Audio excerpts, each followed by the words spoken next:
Dr. Tracy Levins asked me to present today and said, let's do a garden theme. So I came up with how to grow seeds, not weeds.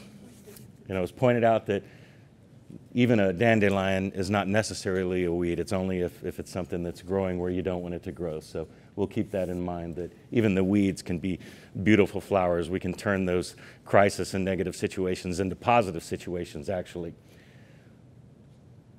So we'll be talking about cultivating your own media and PR garden. And I thought, well, let's start out with our toolbox. When you think about media relations, most people typically think about the big three tools in their toolbox: the television, radio, and newspaper, as getting their message out, talking with the media. And that used to be the case even as 10,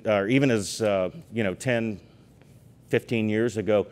We all had to depend on these media outlets to get a message out to a lot of people at one time, because unless you can afford a broadcast tower, expensive equipment, or a printing press, or barrels of ink, you didn't have a choice but to work with them. But the really cool thing in the last 15 years, obviously with technology, you have something in your pocket right now that is equal to all of that on the left side of the screen. And that is your cell phone, access to technology. This is your broadcast studio. It can be your broadcast studio. It can be your radio station. In fact, we have a really popular internet radio station in Hays County that is just a startup website, but now they cover all of our football games live, all of our sporting events, and so parents that are overseas that can't make it to the events, they get to tune in and on Friday night and basketball games and all of that. So this can be your radio station. It's your publishing desk. You can publish to the world off of it. Your digital printing press. It gives you access to websites, blogs, email, newsletters, and email, believe it or not, is still a very popular way to communicate, and I'll show you some statistics a little later. You can make telephone calls off of it. We have the ability to call all, we have 20,000 students, so we have 45,000 contacts in our phone system, and we can make simultaneous phone calls if we have to when we close school. And I've actually had to do that from a beach with my cell phone before, so I thought that was I thought that's pretty amazing to call that many people from one location. And then social media, which is a huge and powerful tool. So really what you have in your pocket, what you have access to, is your own newsroom. And that's one of the things I'm going to talk about today, not just working with the traditional media, but being your own newsroom, because you have the power to do that. That gives you a chance to speak directly to your audience. You can become the go-to source for news about what you're doing. I know we have a lot of different projects and organizations that are represented here today. So whatever you're doing, though, if you think in terms of being your own newsroom, it lets you tell your own story. You don't have to pass your story through the filter of a reporter necessarily, at least not all of the time. So we go back to our toolbox. The media is still important, and we're going to talk a little bit about how to work with the media and boost those relationships. But you're equal on the stage now. You really do have the incredible power when it comes to communicating your message. But there's still a great opportunity for partnerships. As we go through today, I'm going to kind of hopefully teach you to think a little bit like a reporter, to kind of understand their world so you know what you're dealing with and working with. Also going to learn some fundamentals of communication, and we're going to understand the needs of the media, and hopefully that will lead to stronger partnerships with the media for you. It'll help you define your communication direction, and it'll also help you make your message matter. We'll start with a simple messaging model. Very basic thing. You have a sender and a receiver and a message that goes out. It sounds very simple, but there's so much that can complicate that. Quite often, the receiver may not understand what you're sending. You may not send it right, and usually that's the problem. If the receiver isn't understanding it, it may be that you're not telling them in a way that they can understand. Or sometimes we choose not to send a message at all. And that's a bad thing, because if there's a void in any kind of a story out there, your critics are going to fill it for you. So you do need to be cognizant of constantly sending your message and getting your story out there, because there are critics out there and they will fill that void if we're not filling that space. But in this model, and this is key, the receiver is the most important part of it. if your job is to communicate, if your job is to tell the story and the receiver does not understand it, it's your fault because you haven't done your job. You have to reach out, and we talked about reaching out in different cultures and understandings and life experiences. All of those things will affect how a receiver sees a message. And so as a communicator, you always have to be cognizant of that, and you have to reach that receiver. And I always say public relations, you win people one at a time. We think of mass media, we think about going on CNN or being on the front page of the New York Times or even just the local paper, the Dallas Morning News, the Austin American-Statesman. Yeah, you're reaching a lot of people, but it's really, are you reaching individuals? And so we use what's called what I call the proximity model, and that's how we sort of base all of our communication. And when we do training as a district, we have 25 campuses, or we will once we get our bond construction underway. We just passed our 3rd high school.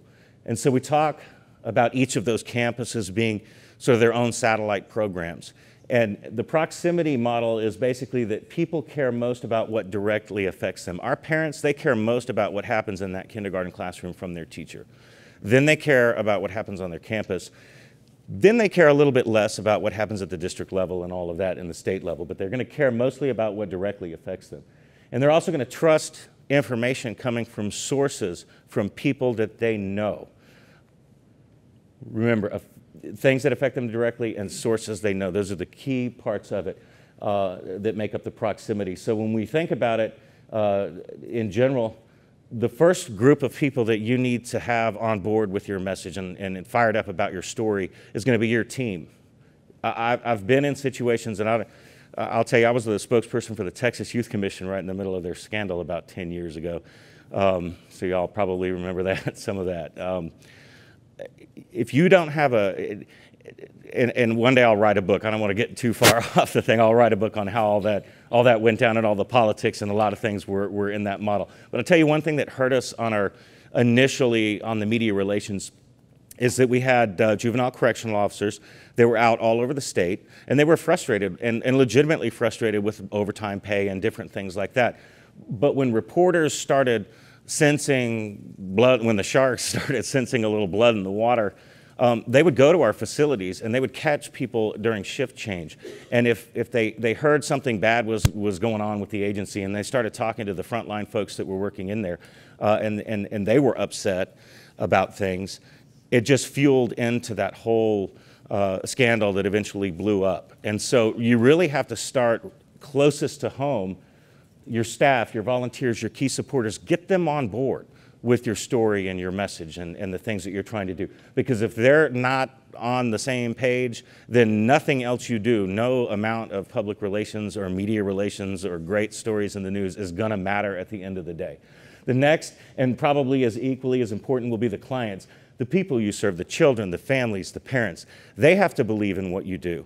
And before you start any type of media relations or any type of courting the press and all of that, make sure that you have one at a time too, if you need to sit down with folks, that you have all of those people that are with you on your mission and what you're doing. And then of course the decision makers. How many people work for kind of a state agency? Anybody in here work for a state agency? Nonprofits? County government. So you all probably have some type of oversight board or decision makers, elected officials. And I want to stop and introduce our school board president, Meredith Keller. She's here. She's helped me pass out a lot of stuff.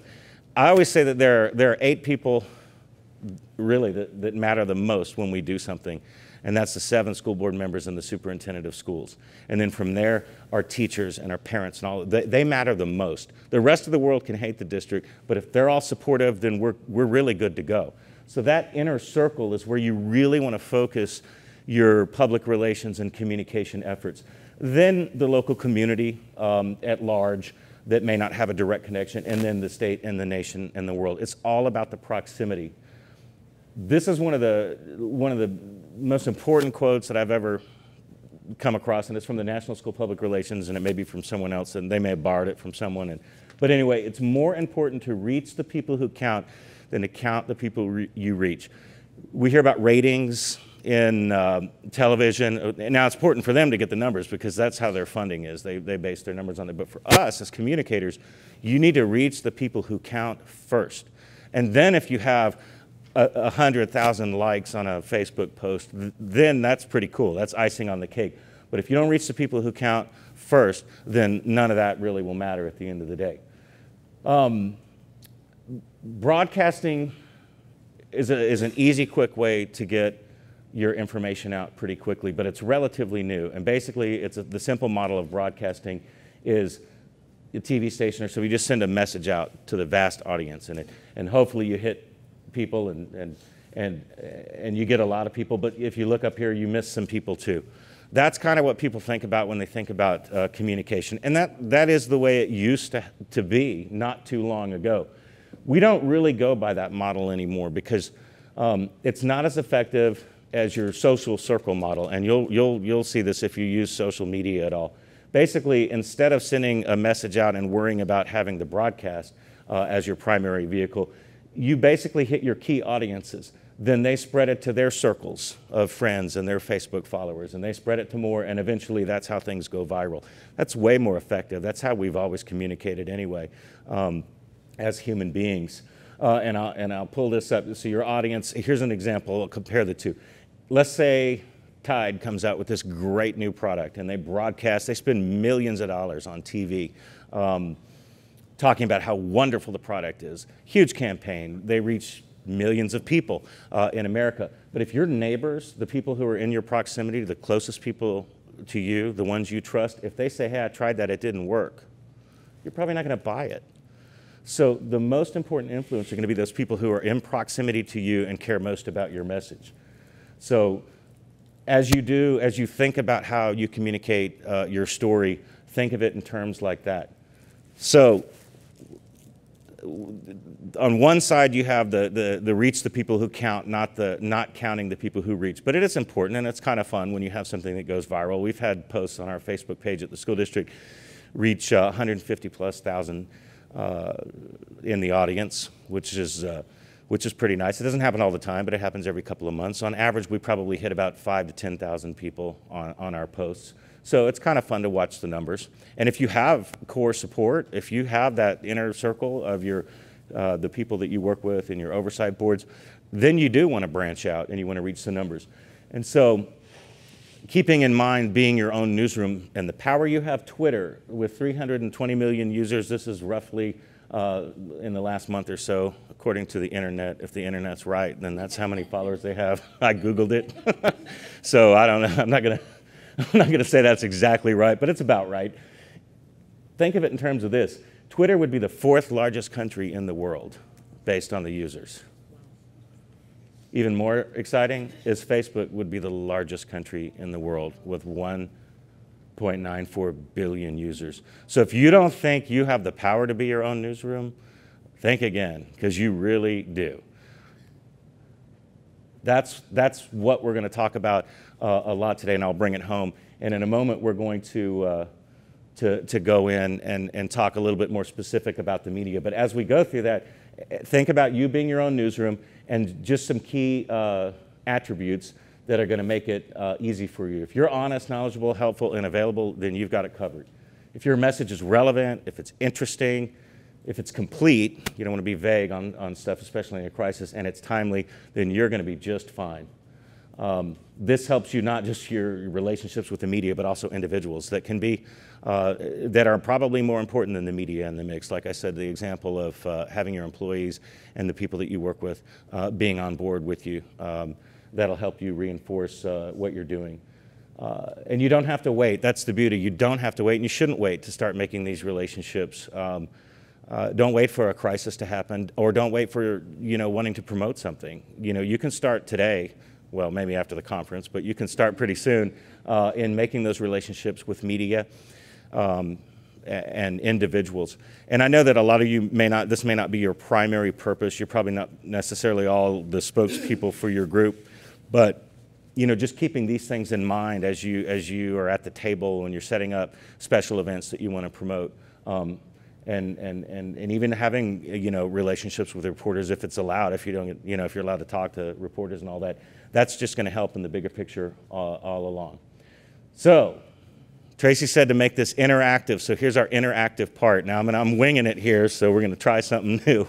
You will see tinfoil on your table. I usually do this as an icebreaker, but we're going to do it in terms of we're going to do this little game in terms of learning to communicate a message. So it's called Don't Get Foiled. So I want you to think of something that represents you, your mission, your cause, or your organization, just anything. And it can just be a temporary symbol or logo or a mascot or something like that.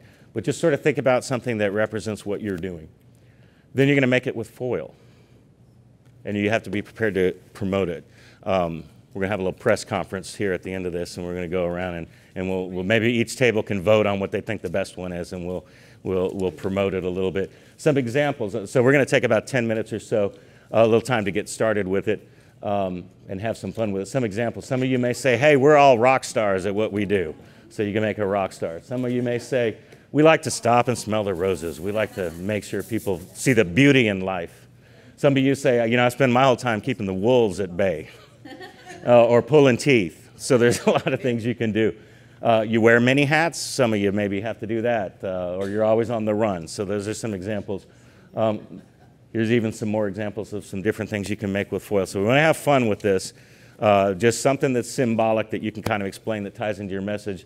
And just remember to have a ball. I don't think I have enough foil to make one that big, but if you wanted to make a small one, that would work too. So take a little while, take about 10 minutes or so, and we'll get started with that. And then when we come back, we're going to talk specifically about working with the media.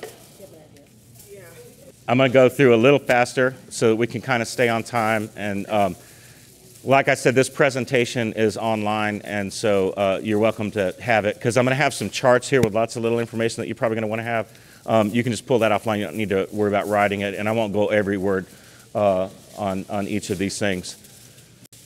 Let me stop for just a second and ask you a question. To take a look at this screen, and you tell me what all these people have in common. If anyone has any idea of what they all have in common.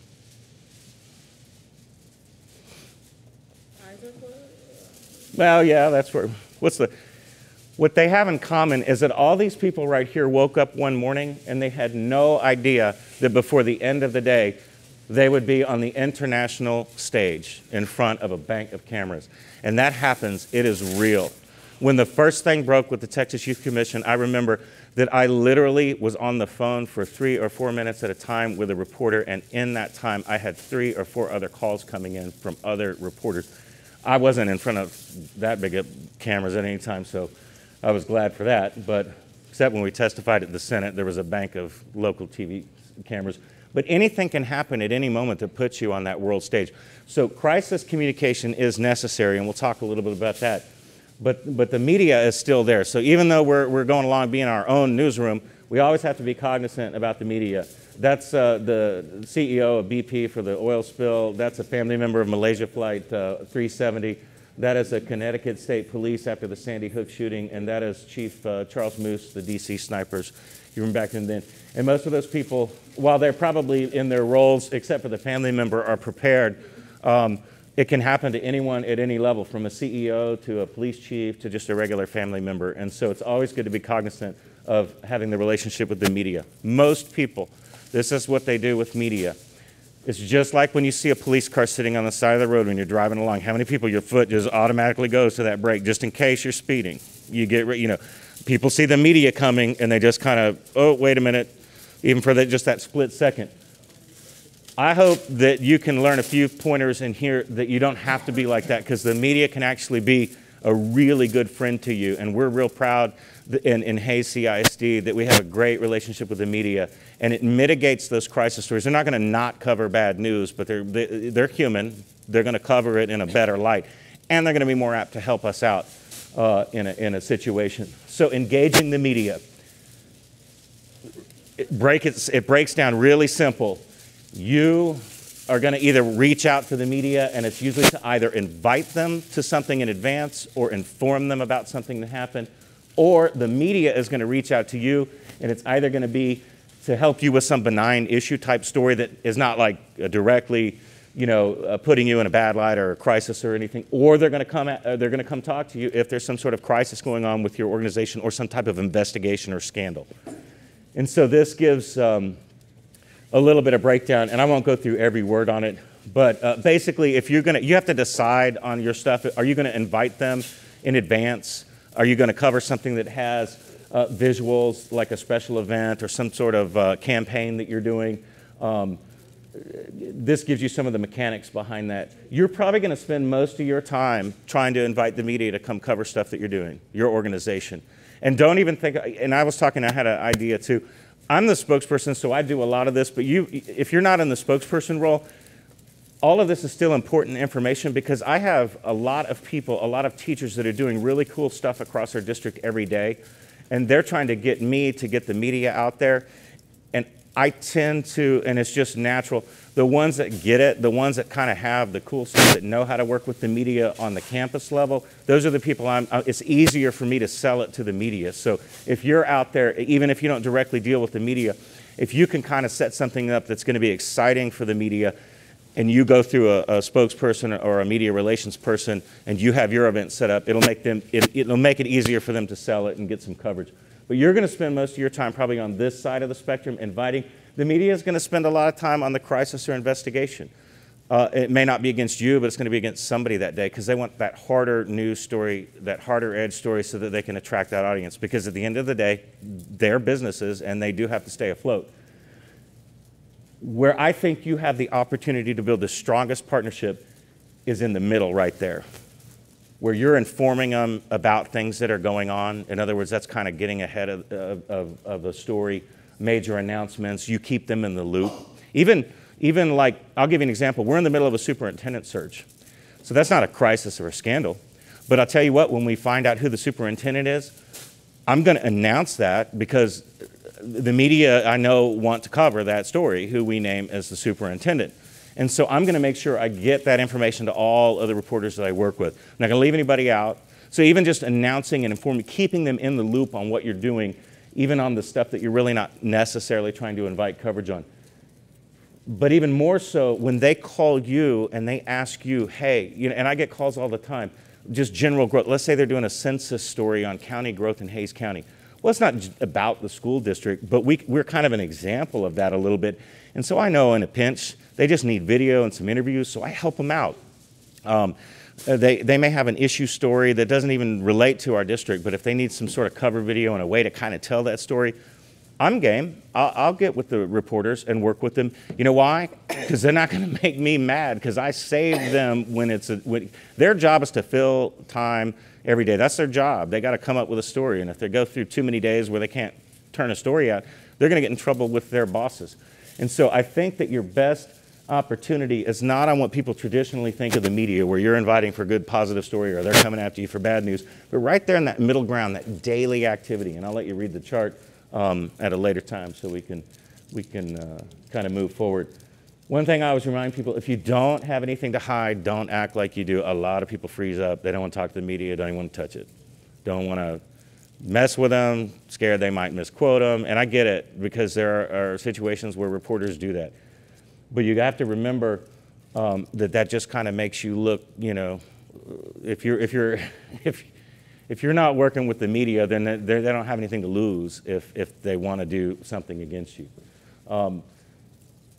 One thing to remember, a good point, is that you're familiar with reporters and photographers are out there gathering the news, but we're going to go a little bit inside the newsroom.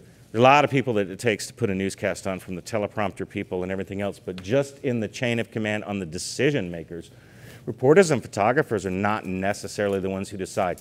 They have influence at a meeting, some influence on pitching a story, but the assignment desk or the editors often have more opinion. So if you're trying to pitch something, call up the TV station, ask for the assignment desk. Let them know, hey, I'm about to send you an email. We're going to do something really cool. Because assignment editors at the TV stations or assignment desk and the editors at the newspaper, they'll be the ones who assign the crews that go out there. So if you can kind of get their ear, that helps you better. News anchors have some influence because it's their newscast. No, I'm not going to go on anchors. they say it's all right, my face on there, so they have some influence on what goes in the story. Producers in television news make the actual decisions of what finally makes it. Executive producers are their boss. Then you have managing editors, news directors, and even publishers and owners, depending on the size of it, will get into the mix. So look at all the people that make decisions on what gets covered. So it's, and quite often the reporter and photographer, when we would be out, people would say, hey, you need to come cover X, Y, or Z. We would say, hey, call our desk or send something to the assignment desk and get it in the mix. And one of the things that, and don't be afraid to send stuff. You have to find that balance where you're not flooding the media, but don't be afraid to send stuff. Even if you think, gosh, this probably isn't television newsworthy or something like that, or I don't think the newspaper is going to want to cover it. There are days, like when I first started, we would work on Saturday. We would go in, back then they had files, like physical files, where if they get a press release, they had like 31 files for the days in the month. They would just drop it in whatever day. And so you go pull that file, and it would be completely empty. And you got 3 reporters standing around Saturday morning saying, what are we going to do today? Because we got to come up with something, because when the producer comes in at 1 o'clock, they're going to want some stories. And so don't be afraid to send it in there. Get it in the mix. Put it in the file. They may not be able to cover it. Something may happen, and they may have to cancel. But you can't get covered if they don't know what you're doing. What kind of people are we talking about? Journalists. They're news hounds. They like to sniff out stories. You've got watchdogs. They're supposed to keep their eyes on the government, although that I may have to refine in my presentation, because I think the dynamics of reporters now is that they feel compelled to keep relationships with elected officials so that they don't get shut out, especially when you're looking at legislative coverage and all that kind of stuff. So they're cognizant of not making the elected officials mad, which is a little bit outside of the role of what traditional journalism is supposed to be. They are competitive. They don't want to miss a story, and they're independent. They don't owe you anything at all. But they're also employees, and they're doing a very stressful job because they are turning stories, and there is no room for error. You have never turned on the news at 6 o'clock, and they said, hey, everybody, thanks for tuning in. We're not quite ready yet, so enjoy these commercials, and we'll be ready in a few minutes. Now, there are individual reporters who are not quite ready yet, but they have producers that sort of move a story up or whatever. The news comes on at 6, and so that's a stressful deadline that reporters are having to work in. And more, they're having to do more work to fill the time because they're stretching local newscasts. Some of the morning shows, I think, in Austin start at 4 in the morning now and run till like 7. It's a 3-hour window to fill instead of the traditional 30 minutes or an hour. They're also human. They have emotions, they have opinions, they have differences, and they have beliefs. I don't think most local news people care so much. You may get fired up about one of your issues, but you remember just kind of understanding where they're coming from. They're just kind of doing a story that day. Hopefully they'll get fired up about your mission. They'll get excited. If you talk to, you look back the circles of audiences that we talked about, hopefully you can spark their interest. But for the most part, when they come out, that's just the next day at work, and they've got to get that done, and then the next day will be another day. But as you build those relationships, just remember that they're human. They're also diverse. They have varying skill level. And so if you have an experience where you have a bad reporter, put that in the back of your mind and say, oh, I hope I don't have to work with that reporter again. But a lot of people will have a bad experience with the media, and they will just shut the whole media out, and you can't do that. Because I work with great reporters who are awesome, who get it, who understand what we're doing in bond coverage. I also work with some reporters who I wonder how they even knew how to get to the office in a car. So there's a degree, and you get an idea. But don't ever think with one bad experience or two that's all of the media, because they can really be powerful friends. So here's an action step, and I'm gonna go through. This is a lot right here. Basically, the gist of this is the point I wanted to make on this slide was to reach out. Send an email if you can. If you're not the media person, don't. But maybe work with what I do whenever I start a new place, or if we have, I have a pretty good system set up now. But when I started the district, I sent an email. I Googled all the TV stations, the news radio talk stations, the newspaper, not just your major market. Like we have the Austin American-Statesman, but we have the Hayes Free Press, our local market weekly. There's Community Impact. They're more and more around Texas. If you're in the Dallas area or Austin, that's a great monthly one that gets mailed to everybody. If you can get in there, that's pretty cool, because it goes into everybody's mailbox, and it's free. And it's called Community Impact. They do different regions. I think there's 8 or 9 different areas of Austin. So there's one for just the Kyle, Buda, and San Marcos, Hayes County. It reaches 55,000 people.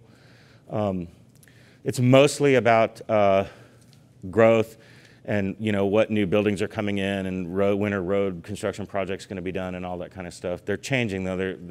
I think they had a unique little market there where they weren't into the controversy, but they're trying to do a little bit harder coverage news, so it makes me a little nervous. They got a new owner that wants to take them in a different direction.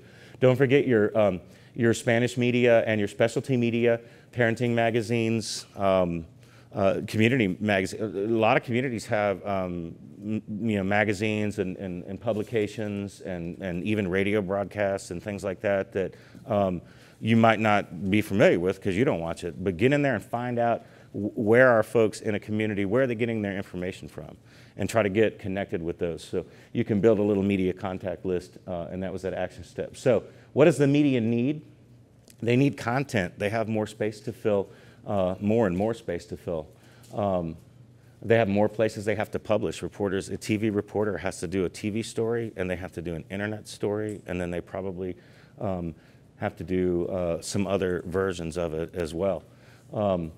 Smaller outlets need the most help. Our Hayes Free Press has one main editor, and they actually own 2 papers, and I think that they got a sales team for ads and one reporter, and then they pretty much rely on interns and stuff at Texas State. So that's how thin the newsroom is, but they're putting 2 weekly newspapers out, full 4-section newspapers every week. So they need content. So, and that's a lot of times they just take our pictures off Facebook and run them with the caption, which I'm excited about, but that gives you an idea. So put your stuff out there. They need to know about your event or story. Like I said, they can't cover it if they don't know. They do need to be free from spam or flip. Please don't send them every day. Oh, don't forget to come out. Don't forget to come out. Because then they just tune you out. You know how to find that balance in there. You do not need a formal news release necessarily anymore. In fact, if you happen to look in our little book, I have some statistics in the back. I'm not going to go through them today, but you'll see. I keep track of how many media interactions. We run about 1,100 to 1,200 a year. But my full formal news releases, I've noticed a trend, they've dropped off. Because a lot of our stories get picked up off Facebook or our social media. So you don't even have to do, if you're out there being your own newsroom and you're doing something cool, people will eventually pick it up and follow it. So I think the day of the press release, I'll even just email. I don't even put them on the letterhead anymore. Hey, media, we're closed for bad weather today, boom. So the full formal releases, plus, they're busy, and the attention span, they're getting bombarded with requests for coverage, and they don't want to read a big 2-page or a full-page news release because they're just going to really read the first sentence or 2 anyway. This is a pretty cool chart on what specifically do they need. Newspaper, television, radio. Radio used to only need your sound, but now they even need pictures. You can't just go in a t-shirt to do a radio interview because they're going to want to stick your picture on the web. So all the media basically is merging. Newspapers, one thing to think, they're going to need high resolution photos if they're going to print them. And that's a big thing that when we have photos sent in to us and what we want to publish, sometimes people will insert them in documents. Try to attach them if you can and have a high resolution, because you can't, and I'll show you in a minute what happens when you don't have a high resolution. Most of the time it's not going to be live, even with TV, which is great because you can always do multiple takes. But anyway, this is kind of a little bit of a chart that you can refer back to on specifically what they need. What they also need when they want to know, what is news? That's a question you ask. So those are the mechanics of the story. What kind of pictures and all that do they need, and kind of interviews when they're putting the story together. It's a very mechanical process too.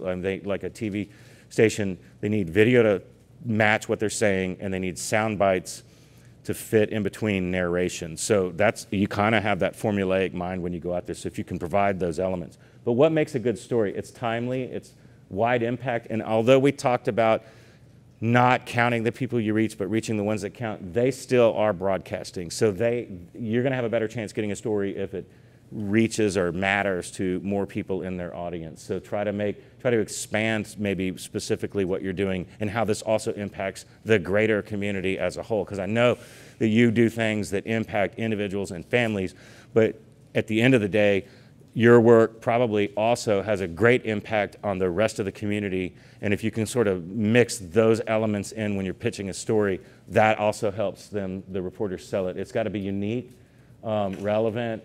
If it's marking an anniversary or something, those are always good news hooks. Really, it comes down to being a news hook. Why as a reporter am I covering this story today? And so if you can kind of create a news hook for them, that helps you sell the story. Human interest, they love that kind of stuff. Sometimes if it's just visual, TV, well, really anybody now on the internet, they'll run something if it's just exciting video, even if there's no other real story behind it. When do they need it? If the media is asking you, if it's breaking news, they need it now. Other stories, it could be, I need it now, I need it later today, I need it next week.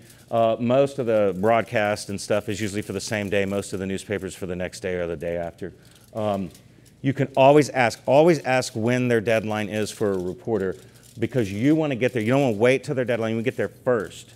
You want to be the first one to get their question. I make the media, when they call me, the first priority. Why? Because if they call me at 9 in the morning and say, hey, we're covering X, Y, or Z, and we want to know this, that, and the other about it, I'll say, okay, let me find out. If I, don't get right on it, they're sitting at the station saying, gosh, we're not hearing back, there might be something to it. The minute they roll a news crew out and they put gas, they burn gas to get down to us, pretty much my clock on, can I tell them, hey, there's not really a story here? That clock starts ticking. If they get down there and they've invested a crew and they think there's a story, and we had a parent that called and said our elementary is infested with rats. And it wasn't. We had it's an old 100-year-old school, and we had killed 2 or 3 rats over the several months, which is, you have a 150,000 square foot building, you're going to have a field mouse come in there.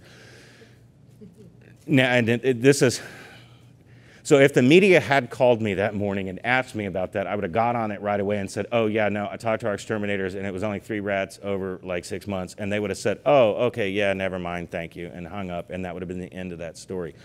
Media, actually, the reporter did not call me. They went straight and interviewed the mother, then called me, and see, they were already invested in it. So the sooner you can get in, and even if they're still going to cover the story, the sooner you can get in with your information, it's going to start shaping that story. So they're going to have your facts and your information as they sort of mentally put that story together. And then instead of like with the rat story, they had already shaped their story with the parent. That wasn't our fault. That was the media. Should have called us right away, but they didn't. But anyway, so they came to me, and their whole mindset was, we've got a parent who's upset, got great video of her crying in the living room with her kid, scared that the rats are going to come and attack the children in the school. So I'm sitting here now responding. And so the story was already shaped. But if you can get in early before that deadline, that's critical. How are we doing on? 11:15. All right. So if you're asking the media, you want to send it about 2 weeks out. If it's a big story, about a month before. You can send a reminder. It's okay to email a reminder something the day before, but just don't bombard them. You can try to time bad news still on Friday. I know it's kind of a joke where everybody dumps out the trash on Friday, because most people aren't watching TV news on Friday or likely reading Saturday morning paper like they would the Sunday, which is where you want your good stuff. You want a big spread in the Sunday paper, or even on TV Sunday night, because a lot of people still tune in to kind of see what the weather's going to look like for the week. So they're winding down for the weekend. One quick good way to get coverage too is one of the hardest things for the producers in the morning newscast and the noon is to fill those live interviews. So you want to try to offer yourself up. I hate it because I'm not a morning person, and you have to be there and on the air at 4:30 in the morning. And I've done it a couple of times, but if we're doing a bond initiative, they want a live person to talk about it, we'll get up and do it. It's worth it. So those are some opportunities. And the weekends. You can target the weekends. The beauty about it is if you can get a good television story, it doesn't really matter what time it runs, because you can share the link to that video on your social media, and you now have a professionally produced, awesome video story telling your story that you can stick out there. Little action step here on how, these are the elements that you want to get good coverage, compelling visuals. If you're putting something together, always think, what are the cameras going to get? This is cool right here. I love this hashtag 3-dimension. That's cool. That's a compelling visual. I mean, you think of things like that, make it visual, and that's going to be better when you attract media. Kids and animals still work, always. Kids and animals, they can't resist. We had kids who invented a little chariot with little wheels for this rescue pug who has a problem that it's paralyzed on its back legs. So that just went viral, and we're Houston News and everywhere. So it's really cool. It had both kids and animals, and so those things really still do very well. Make it easy to use real people. I think Tracy said that y'all use the people with the lived experience. If you can, offer that to folks.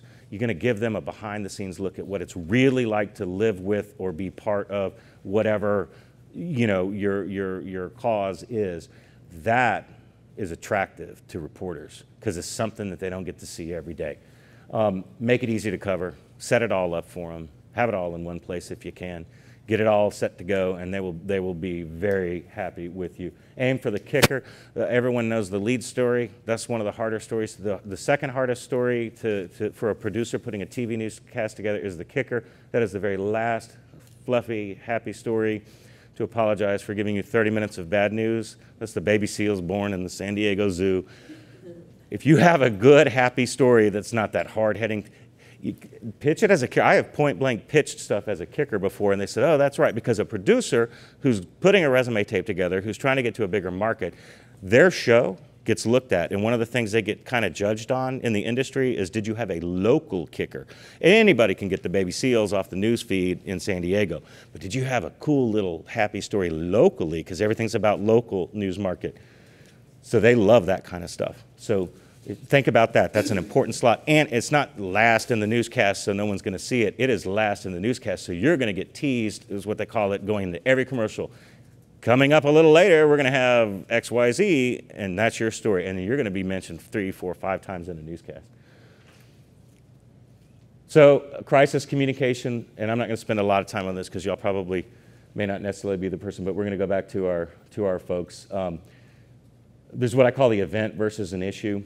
An event is a house fire. It's got a standard basic story. The fire started at 7 o'clock. Firefighters got there 5 minutes later, put the fire out. Everybody's okay. $20 million in damage or whatever on the big high rise. Okay. Where you get in trouble, if you keep something an event, they just cover that and they move on. Where you get in trouble is an issue, and that's where TYC, the event was a sexual abuse at one of the facilities. But then the issues lived forever. We had at one point 6 Dallas Morning News reporters assigned full-time to cover the Texas Youth Commission in 2007. How did the abuse happen? Why haven't you done more? You get real caught up in that issue. So crisis communication, you want to keep it to an event and don't let it get to the issue. And you can do that by giving them everything possible. Sometimes you can't prevent it, but you give them everything possible. Don't give them room for follow-up. Don't not comment. If anything, that minute-and-a-half news story, fill 15 seconds of it with something you're saying. Don't give that extra 15 seconds of that window that you would have in there to your critics, because they'll get another soundbite in there. Don't be vague. Alfred Hitchcock never shows you all the murders. Actually, think of the movie Psycho. You don't see the actual murder. You see the knife shadow silhouette on the shower, and then you see the blood going down the drain. He said that I can never create anything on screen that can compete with the human imagination. When we put out a letter, if we had a gun at school, we're going to say we had a gun at school, a BB gun, or we had a knife. We're not going to say we had an incident today, parents, but it's all handled, because people are going to be like, what was the incident? And they're going to think it's something way worse than it really was. A lot of people try to be vague because it's sensitive details. Don't do that, because people will invent the worst thing possible that you can ever imagine. And so we try to be as specific as we can. If I can't tell you something, I'm going to tell you why I can't tell you something. I can't tell you that because federal law doesn't let me give you that information, but I can tell you in general X, Y, Z. So don't just say no comment, and that's fine. That's your soundbite. If you explaining why you can't say. Avoid off the record, because journalists really don't know what that means. There's not one definition of it, and don't risk yourself getting in trouble, because there really isn't anything technically off the record. Learn to pivot. That's where you have 1, 2, or 3 at the most points you want to make in a story. They ask you a question, you get to one of those points. If you want to say, I think aluminum foil is great, and they ask you, why, what are y'all doing here today at the conference? Well, we're all meeting together and stuff. And one of the exciting things was working with this awesome aluminum foil. You pivot to the point you want to make. And don't feel weird if you keep making it 4 or 5 times, because that TV recorded interview, they're not using the whole thing. They're going to use 15 seconds. So you want them to get the best version of you saying your points, and they'll usually get that. This is not an example of pivoting. Do not attack the media, because they want that. They want that big time. Second only to the dramatic video that they want.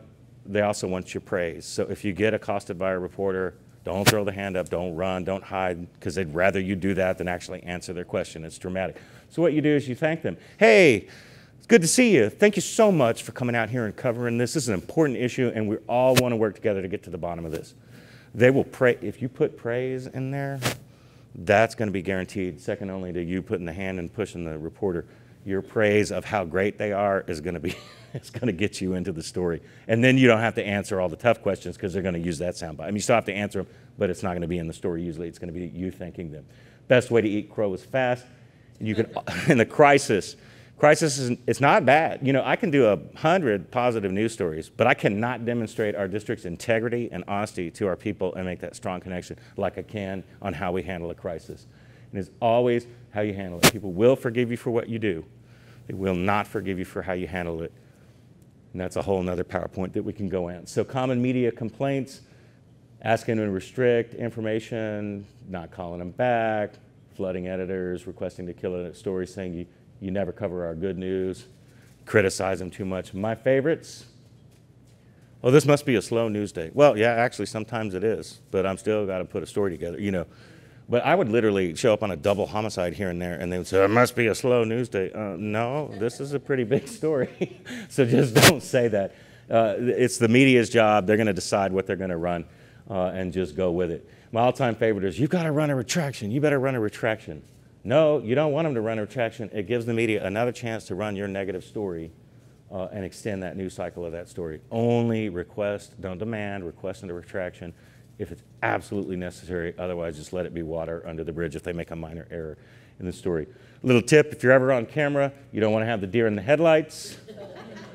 Most of the time, you're going to be interviewed by a reporter. You're going to look at the reporter if it's on tape. They're going to get your side profile. You will not look at the camera. The only time you're really going to look directly into the camera lens is if you're doing a live talk back into the studio. And that's where the deer in the headlights, because you're looking right into the camera. So what do? Everybody see those little bitty reflective points in that middle of the lens? Pick one of those, and that is your best friend. You talk to that person, that little point of light, like that's your best friend. Your eyes will focus right there where they need to be, and you won't have deer in the headlights. One of the best tips I ever learned. And every lens will have a little reflection in there. So do that if you're ever on camera.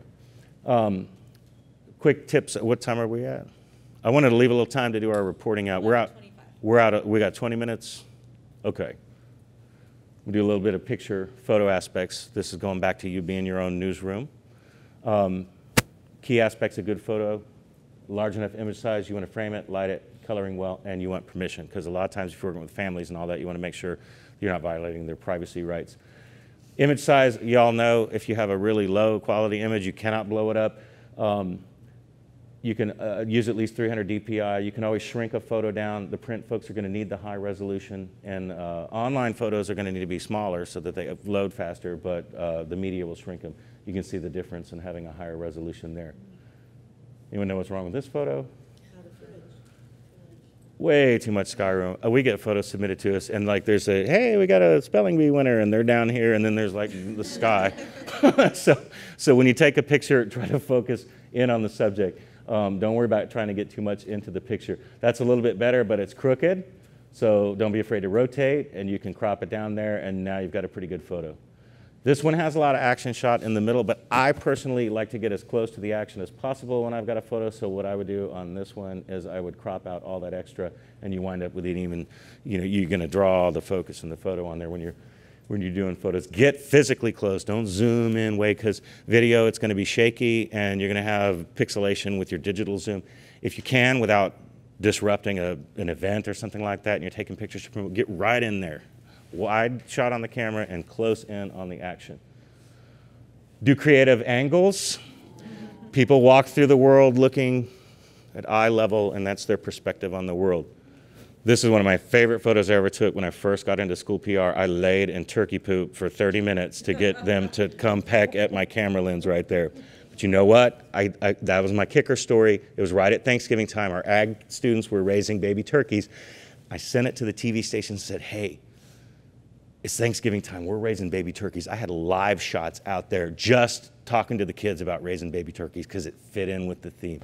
So nothing special other than they were cute. But so I'm laying down, go low angle, or get an angle where you're up above the action and look down. Give it a different perspective. Your photo's going to be interesting if you are kind of coming in at it that people aren't, they're not used to their worldview. Anyone know why actors always look taller on the screen than they really are? They don't shoot movies in Hollywood with eye level. They shoot it mid-level, waist level. So your picture, you're looking up at the actor. They always appear taller. So it's all about the camera angle and different perspective in looking at it. I say nose in the center rule. You always wonder, well, what is she looking at if you cut the frame off? Give eye room. Another example, just leave some space. Put the nose in the center on any video you do when you're doing an interview with somebody or any picture that you're taking. Lighting, if you have bright lights behind it, it's going to tend to close the iris down on the camera. You want to make sure that you can either adjust it through Photoshop or something, or that you adjust the iris to allow for the right lighting. This is coloring. Watch your tint. Sometimes in the different types of lighting, inside and outside, you can get a weird tint on your coloring, and a lot of the photo programs will correct that. I always take a bunch of pictures. I took 700 pictures at graduation, and we used about 20 of the really good ones. So you're not paying for prints anymore. Well, it's all digital. You can erase the ones you don't need, and then you'll get lucky. And that was out of a sequence of about 4 or 5 shots, and I just got that one moment because I was just rapidly firing. The kid he smiled, and it was captured. Yep. And so don't be afraid to push that button on that camera. Just fire away. Little tips on social media writing. You want to get to the point using plain language. Don't over embellish. You got to be honest. Edit, edit, edit. Watch for patterns in your pages. What's working? What are people responding to? And then pay attention to algorithms on social media. That's what Facebook uses to decide what they're going to put on everyone's news feed.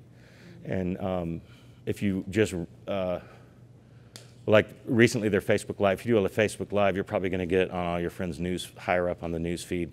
But just kind of Google around with that. It's all super top secret, theoretically, but there are people in the industry and social media that kind of know what the trends are. What type of thing, what type of post? Is it just a video or is it a still picture? What's going to get you up and out on news feeds at a higher level? General writing tips. This I'm not going to go into too much detail because it is in your book and you can read it a little bit later, but I think of writing in general as the 4 parts: the mind, body, heart, and soul. The mind is your messaging strategy. Ours would be the structure of your philosophy of writing. We're our own newsroom. We speak with one voice so that we're not all over the map if we have a situation and we know our audience. That's the mind. That's what controls your strategy on your messaging. The body is all your mechanics, your grammar, your spelling, composition, the basics, information. The heart is your tone and style. How does it make people feel? I always write to make it personal. Don't write to impress. Nobody's going to say, wow, that was sound like an educated person wrote that press release. They don't care about that. They want to know what the message is. Connect with them. Make it personal. Be conversational. And the soul is your integrity. You've got to take responsibility. Don't hide things. That's the integrity of your organization. And so all of that is in this booklet that you have, that you are welcome to steal or borrow anything you want. I keep it as a proof of performance piece so I can show my school board and anyone else who asks what we do. It identifies our audience, it has our philosophy, and it has some statistics and some things we do. And I want to point out the most important thing that I can, well, not the most important, I keep saying that. It's an important thing. We talked about being our own newsroom. We do surveys every year with our parents. Look where, and it's about frequency of use and is the vehicle of communication useful to you. Look what is consistently at the bottom on not only frequency, but is it useful? It's television, radio, and newspapers. Our parents, and this is for us, but it probably is pretty universal. They want emails from the school district when something happens. They still get information from their word of mouth, the child. Why? That's proximity. They know their kid. And, you know, newsletters locally, though, campus newsletters. websites, our parent self-serve, which is where you can log in and find out specific, our social media, but there's a clear cutoff when you're looking at the 50% useful all the way down to 23. It's not to say that there's not a role for media, because people still love newspaper clippings to send to grandma of the kids doing the sports. And you can still link awesome videos that the TV covers to your social media. The media can reinforce your message, and they can still do a lot of damage. So don't discount the media, but don't ever let yourself not have the power that you really have. And one last thing is tell your people where to find information. We talked with all the school PIOs in the area. We said we do a really great job of communicating usually. We do a really bad job of telling people where to find it. So I made, and we've all kind of created some version of it, a little TV guide on where you're going to find stuff about us, what kind of information, how to connect with us, and we find that very useful. I'm reading this book right now. I don't get any kind of promotion for it or anything, but if you really want to get into this, this is an awesome book. I just started reading it a couple weeks ago, and that's in the PowerPoint if you want to go. And if you really want to get into real detail on dealing with the media, it's right on the money. I was going to do a thing where we were going to report. We don't have an internet connection. I was going to have you post a picture on our Facebook page, but instead we're going to do a live press conference. We're going to go around and we'll let people present and try to promote and explain your message on what you're doing today for a wrap-up. Who wants to go first on that? Any volunteers? I see some really cool sculptures. I'll go first because okay. I have the worst one. So what? How would you promote what you're doing using your new thing? You're inviting the press. We're out here for a press conference. You're unveiling. Oh, this is an unveiling. Okay. This is an unveiling. Ladies and gentlemen, we're now live.